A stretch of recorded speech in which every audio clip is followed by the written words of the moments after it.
যারা জনগণের ম্যান্ডেটকে প্রত্যাখ্যান করবে, বাংলাদেশের জনগণও তাদেরকে প্রত্যাখ্যান করবে। গণভোটের রায় বাধ্যতামূলক হবে কিনা, গণভোটের রায়ের মধ্য দিয়ে সংবিধানের সংশোধনী আনা যাবে কিনা, সে প্রশ্ন যারা করছেন তারা কিন্তু শিক্ষিত মানুষ। তারা এটাও জানেন যে পৃথিবীর অনেক দেশে সংবিধান প্রণয়নের পর গণভোটের মধ্য দিয়ে সেই সংবিধানকেই পাশ হতে হয়।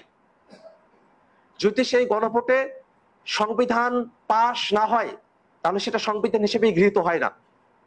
সেক্ষেত্রে 24-এর অভ্যুত্থানে ছাত্র জনতার জীবন দেওয়ার মধ্য দিয়ে জনগণ তাদের যে সার্বভৌম অভিপ্রায়ের অভিব্যক্তির প্রকাশ ঘটিয়েছে সেটাকে ধারণ করে যে গণভোট অনুষ্ঠিত হবে, সেই গণভোটের ফলাফল বাধ্যতামূলকভাবে মানতে যারা অস্বীকৃতি জ্ঞাপন করছে তারা প্রকারান্তরে জনরায়কে, জনগণের ম্যান্ডেটকে তারা প্রত্যাখ্যান করছে।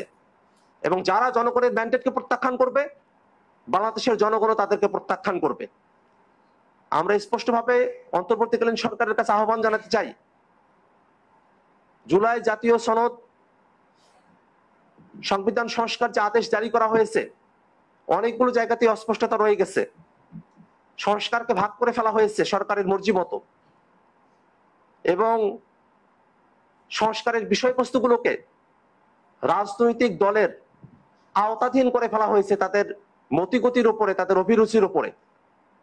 এমন অস্পষ্ট অবস্থায় রেখে বাংলাদেশের মানুষের আকাঙ্ক্ষাকে জুলাই সনদের মধ্য দিয়ে পরিপূর্ণভাবে বাস্তবায়ন করা সম্ভব কিনা সে প্রশ্ন তৈরি হয়েছে।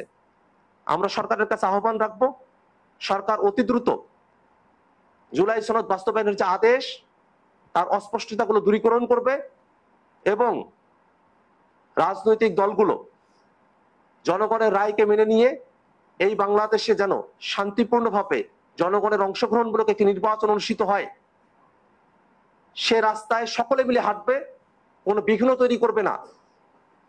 সামনের নির্বাচন জনগণের অংশগ্রহণমূলক নির্বাচন হবে, সেটাকে বাধাগ্রস্ত করার জন্য জুলাই সনদের ব্যাপারে কোনো রাজনৈতিক দল আপত্তি প্রদান করবে না।